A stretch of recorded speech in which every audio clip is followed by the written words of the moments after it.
नमस्ते। Pneumatic cylinder को dismantle और असेंबल करने की प्रक्रिया नामक इस सेशन में आपका स्वागत है। इस सेशन के अंत में आप न्यूमेटिक सिलेंडर को डिसमेंटल और असेंबल करने की प्रक्रिया का वर्णन करने, सभी जांच प्रक्रियाओं को सूचीबद्ध करने, न्यूमेटिक सिलेंडर से संबंधित समस्याओं और उन्हें ठीक करने के तरीकों को पहचान जाएंगे।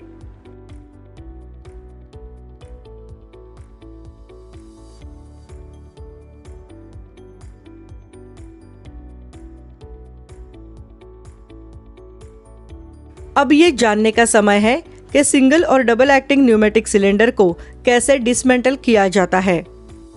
सिंगल एक्टिंग सिलेंडर को डिसमेंटल करते समय सबसे पहले सिलेंडर से कंप्रेस्ड एयर लाइंस को डिस्कनेक्ट करना पड़ता है और उसके बाद उचित स्क्रू ड्राइवर का इस्तेमाल करके सिलेंडर कवर और पोर्ट लाइंस को डिसमेंटल करना होता है।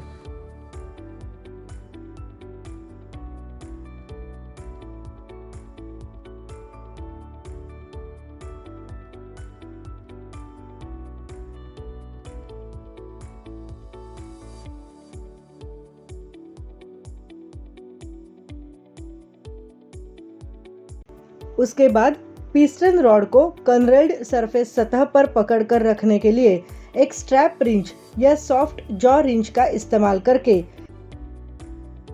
सेल्फ लॉकिंग नट,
ओ रिंग,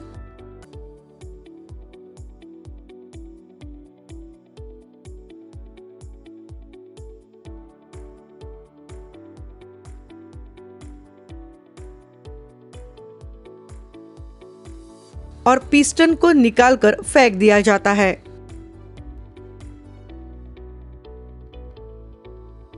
डबल एक्टिंग सिलेंडर को डिसेंबल करने के लिए पिस्टन को पकड़कर रखने के लिए एक स्ट्रैप रिंच या सॉफ्ट जॉ रिंच का इस्तेमाल करके नट और वॉशर को निकालकर अपने पास रख ले।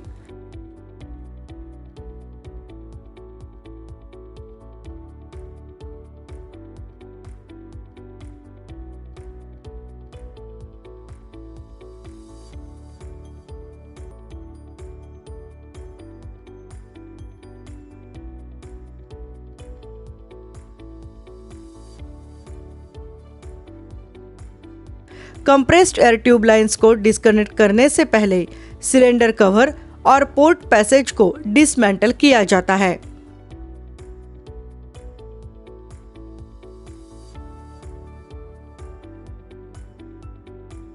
आइए अब न्यूमेटिक सिलेंडर को फिर से असेंबल करने की प्रक्रिया पर नजर डालते हैं। न्यूमेटिक सिलेंडर को फ्रंट एंड कैप की तरफ से असेंबल करना शुरू करें। रॉड वाइपर सील को खांचे में अच्छी तरह इंस्टॉल करें।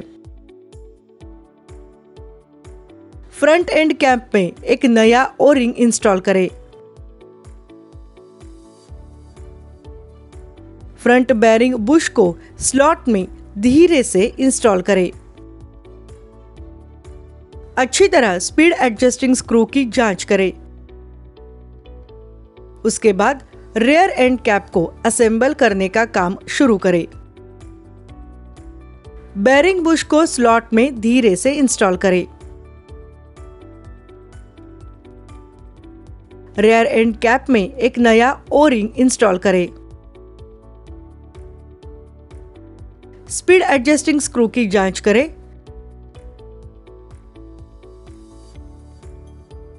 अब फ्रंट एंड और रेयर एंड के दोनों कैप्स आगे की असेंबली के लिए तैयार है। इसके बाद आइए देखते हैं कि पिस्टन रॉड सेट को कैसे असेंबल किया जाता है। लेकिन इससे पहले ये सुनिश्चित करें कि पिस्टन रॉड में कहीं कोई खरोंच या कटाव का निशान न हो। दोनों नए पिस्टन यू कप सील्स को पिस्टन पर असेंबल करें। सुनिश्चित करें कि पिस्टन का रबर फेस रॉड और बेरिंग की तरफ होना चाहिए। पिस्टन के चारों तरफ, खास तौर पर दोनों पिस्टन यू कप सेल्स के बीच में वेयर बैंड इंस्टॉल करें या लगाएं।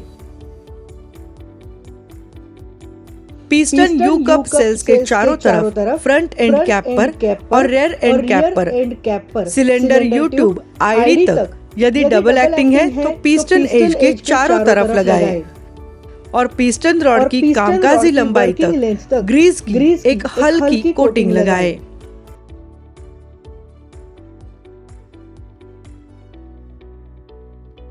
आइए अब रेयर और फ्रंट एंड कैप्स के साथ सिलेंडर ट्यूब को असेंबल करते हैं। बेरिंग बुश को कसकर पकड़े रहे और पिस्टन रॉड को धीरे से सिलेंडर ट्यूब में अच्छी तरह पुश करें। पिस्टन को सिलेंडर ट्यूब में आधी दूरी तक पुश करके छोड़ दें। सिलेंडर के आगे वाले हिस्से को ओ रिंग के पास फ्रंट एंड कैप के किनारे पर रखकर अच्छी तरह टाइट कर दें। इसी तरह बैक एंड कैप को सिलेंडर के दूसरी तरफ ओ रिंग के पास रखकर तब तक कसकर दबाएं जब तक पिस्टन रॉड और सिलेंडर दिए गए खांचे में अच्छी तरह नहीं बैठ जाता। अब आइए टाई रॉड और टाई रॉड नट्स को इंस्टॉल करते हैं। उंगलियों से नट्स को टाइट करें। उसके बाद नट्स को एक समान रूप से क्रॉस टाइट करें और फाइनल टॉर्क तक टाइट करते रहें। एक्सेसरी आइटम्स और एयरलाइंस को सिलेंडर में फिर से अटैच करें। सिलेंडर को मशीन में फिर से इंस्टॉल करें और एयर और इलेक्ट्रिकल लाइंस को कनेक्ट करें। जांच कर देखें कि सिलेंडर ठीक से काम कर रहा है या नहीं।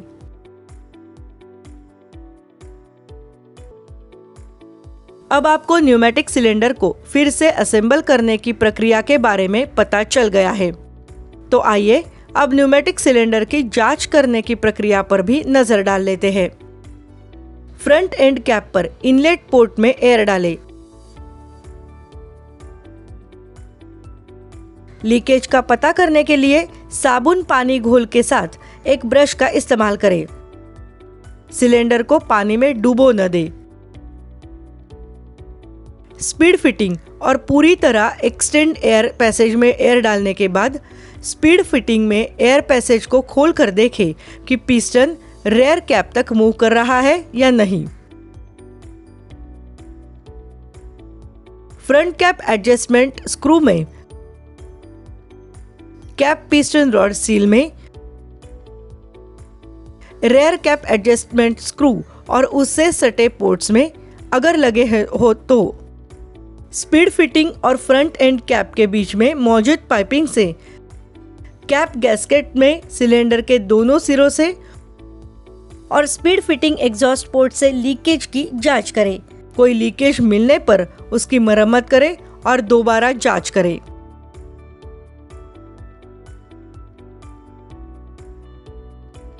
अंत में न्यूमेटिक सिलेंडर की जांच करके समस्या का पता लगाएं और जरूरी कदम उठाएं।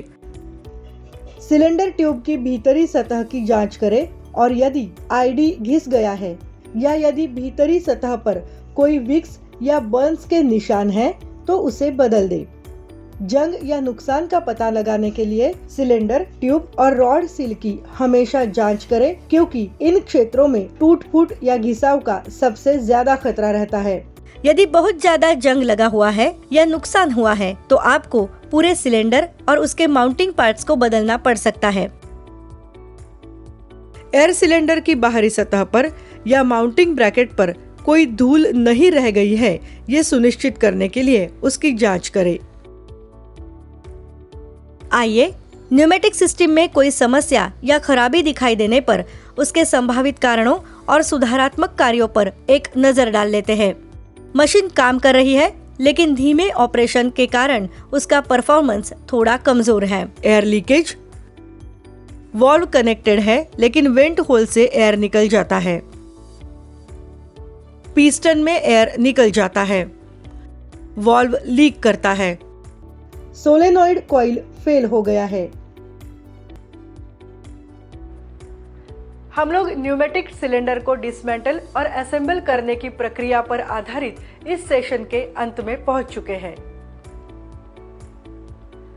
अब तक आप न्यूमेटिक सिलेंडर को डिसमेंटल और असेंबल करने की प्रक्रिया का वर्णन करने, जांच प्रक्रियाओं को सूचीबद्ध करने और न्यूमेटिक सिलेंडर से संबंधित समस्याओं को पहचान गए होंगे।